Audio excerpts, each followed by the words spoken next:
Hello everyone, welcome to my channel let's quarterly. आज हम बात करेंगे एक नए टॉपिक पे। वो नया टॉपिक आप मेरे थंबनेल से समझ ही गए होंगे। एमएसएमई के बारे में बात करेंगे, उद्योग आधार के बारे में बात करेंगे। ये उद्योग आधार, एमएसएमई, उद्यम, ये बहुत सारी चीजें, इसका बहुत सारे नाम कहे गए हैं और गवर्नमेंट बहुत सारी नई नई चेंजेस भी कर रही है। तो आइए समझते हैं जो एमएसएमई क्या है, इसका रजिस्ट्रेशन कैसे हो सकता है और इसके क्या बेनिफिट हैं, ये एक स्मॉल बिजनेसमैन को कैसे सपोर्ट कर सकता है। चलिए ये बात करें। तो आज हम बात करेंगे माइक्रो स्मॉल मीडियम इंटरप्राइजेस को लेकर के। एक्चुअली गवर्नमेंट ने इसके लिए एक पूरा एक्ट बनाया हुआ है, micro small medium enterprises development act 2006, और इसे दो पार्ट में डिवाइड किया गया है, मैन्युफैक्चरिंग सेक्टर और सर्विस सेक्टर। कई लोगों को ये मन में शंका होती है या कई लोगों का ऐसा सोचना है कि ये सिर्फ मैन्युफैक्चरिंग सेक्टर के सपोर्ट करने के लिए, लेकिन ऐसा नहीं है। ये एक सर्विस सेक्टर के लिए भी है। इसके लिमिट पहले कुछ कम थे, लेकिन अब इसमें कुछ अमेंडमेंट करके इसके लिमिट्स को थोड़े बढ़ाए गए हैं और 100 करोड़ तक के बिजनेस वालों को भी इसमें कवर किया गया है।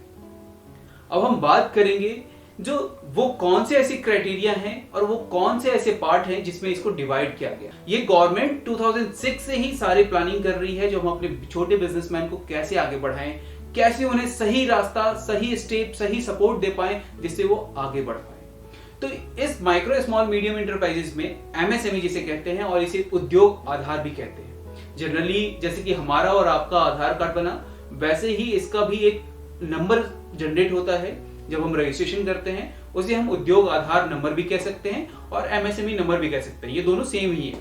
और इसके तीन पार्ट में डिवाइड करने का, जैसे कि आपने नाम में ही देखा होगा, जो माइक्रो स्मॉल मीडियम, तो ये माइक्रो का कुछ लिमिट होगा, स्मॉल की भी कुछ लिमिट होंगी और मीडियम की भी कुछ लिमिट होगी। तो वो लिमिट भी समझते हैं। तो माइक्रो की अगर मैं बात करूं तो माइक्रो वो बिजनेस हुआ जिस बिजनेस का टर्नओवर लेस देन 5 करोड़ हो और इन्वेस्टमेंट लेस देन 1 करोड़। इसी तरह से अगर स्मॉल बिजनेस की बात करें तो स्मॉल की क्राइटेरिया में वो लोग आते हैं जिनका इन्वेस्टमेंट लेस देन 10 करोड़ हो और टर्नओवर लेस देन 50 करोड़।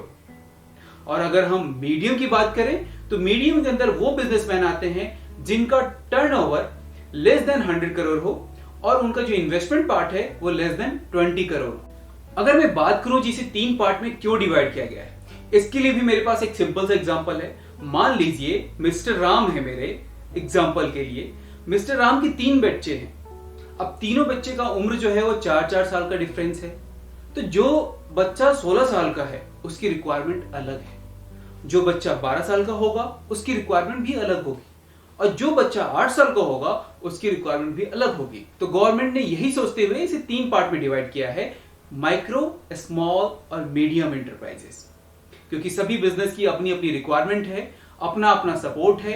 कुछ बिजनेस काफी अच्छी डेवलप हो चुकी है, उन्हें फर्दर बिजनेस बढ़ाने के लिए सपोर्ट किया जाता है। कुछ बिजनेस अभी स्मॉल क्राइटेरिया में आती है जिन्हें बहुत सारी रिक्वायरमेंट होती है, बहुत सारे नए प्रोडक्ट और नए प्रोडक्ट को लॉन्च करने में जो मशीनरी लगेंगी उनके लिए सपोर्ट करना होता है। तो ये हम समझेंगे जिसके बेनिफिट क्या है। इससे पहले हम ये बात करें जिसका रजिस्ट्रेशन कैसे करवा सकते हैं।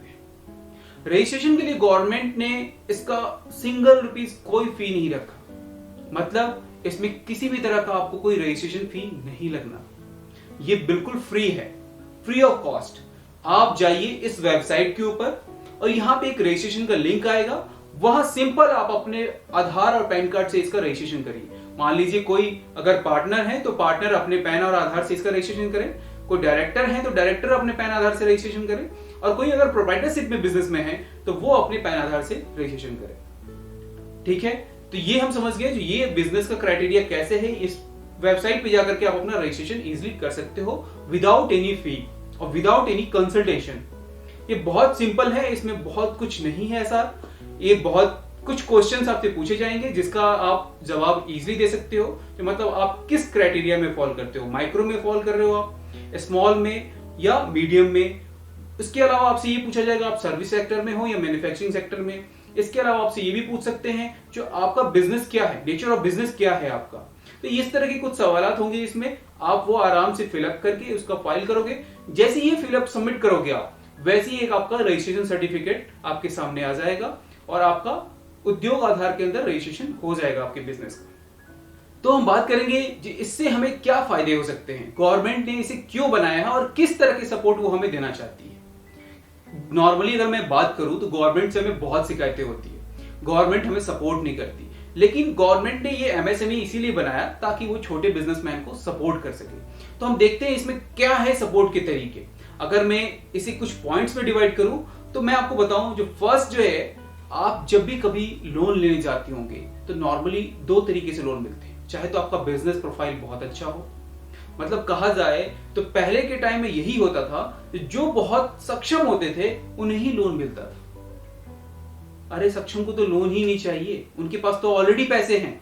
लोन तो उन्हें चाहिए जिनके पास पैसे नहीं है अपना बिजनेस स्टार्ट करने के लिए। तो ये एमएसएमई के अंदर आपको लोन बहुत इजीली मिलेगा, साथ में आपका जो इंटरेस्ट रेट होगा वो बहुत कम होगा।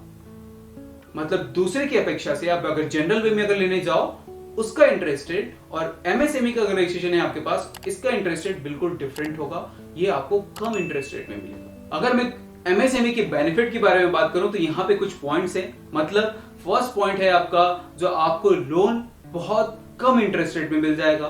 कोलेटरल फ्री लोन मिलेगा, मतलब आपको किसी भी तरह का कोई भी आइटम या कोई भी एसेट्स आपको गिरवी नहीं रखना। दूसरा बात करूं मैं तो इसमें आपको ओवरड्राफ्ट जब आप करवाओगे बैंक के साथ, तब भी आपका इंटरेस्ट रेट कम ही होगा, वहां भी आपसे ज्यादा इंटरेस्ट नहीं लिया जाएगा। ये दो बेनिफिट हो गए मुझे जब आप बैंक से लोन लोगे। इसके अलावा अगर मैं थर्ड पॉइंट पे आऊं तो गवर्नमेंट के जितने भी टेंडर्स आते हैं, तो कभी कभी ऐसा होता है जो गवर्नमेंट टेंडर्स उन्हीं को देती हैं जो एमएसएमई में ऑलरेडी रजिस्टर्ड हो। तो आप ये ध्यान रखें, जो आप जब भी कभी गवर्नमेंट का टेंडर लेने जाएं तो आप एमएसएमई का रजिस्ट्रेशन जरूर करें, क्योंकि हो सकता है जो एक सर्टिफिकेट के लिए आपको वो टेंडर आपके हाथ से निकल जाए। तो ये थर्ड बेनिफिट हमें समझ में आया। तो गवर्नमेंट के टेंडर्स भी हमें एमएसएमई के थ्रू मिल सकता है, और कभी कभी गवर्नमेंट उन्हीं को देती है जिनके पास एमएसएमई का सर्टिफिकेट हो। अगर मैं इसके फोर्थ बेनिफिट के बारे में बताऊं तो जैसे कि आप नॉर्मली इसके लाइसेंसेस वगैरह लेने जाओ, आप अपने बिजनेस से रिलेटेड कोई भी लाइसेंस लेने जाओ, जैसे कि अगर मैं फॉर एग्जांपल के लिए एक आईएसओ सर्टिफिकेट के लिए बोलूं, अगर आप वो भी लेने जाते हो तो उसमें भी आपको जो फी लगेगा वो बहुत कम लगेगा, या तो ऐसा भी हो सकता है आपको फी लगे ही ना। अगर मैं इसकी फिफ्थ पॉइंट की बारे में बात करूं तो इसका फिफ्थ पॉइंट है, जो आपको पेटेंट की रजिस्ट्रेशन में भी 50% का सब्सिडी मिल जाएगा। मतलब आप कोई ऐसा प्रोडक्ट बना रहे हो जिसमें कि पेटेंट का रजिस्ट्रेशन लेना जरूरी है, अगर आप पेटेंट का रजिस्ट्रेशन लेने जाते हो तो वहां भी आपको जो रजिस्ट्रेशन फी होगा उसका आपको 50% तक का बेनिफिट मिल जाएगा। अगर मैं इसके अगले पॉइंट सिक्स्थ बेनिफिट के बारे में बात करूं तो इसमें आपको एक प्रोटेक्शन भी दे रहा है।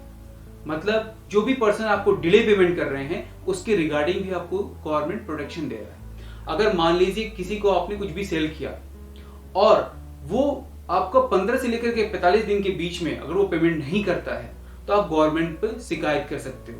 गवर्नमेंट उससे आपके पेमेंट के साथ up to 3 time interest rate, compound interest rate के साथ उससे पैसे चार्ज करेगी। ठीक है, अब वो जो इंटरेस्ट रेट होगा वो किसी भी नॉर्मल बैंक के इंटरेस्ट रेट से 3 टाइम होगा। और इसमें आपका 7th बेनिफिट ये है, जो आप जहां कहीं भी अपना बिजनेस या अपना सेटअप या अपना मैन्युफैक्चरिंग लगा रखे हो, वहां आपको इलेक्ट्रिसिटी बिल में भी आपको बेनिफिट मिल सकता है। लेकिन इसके लिए आपको अपना एक एप्लीकेशन रेज करना होगा इलेक्ट्रिसिटी डिपार्टमेंट में।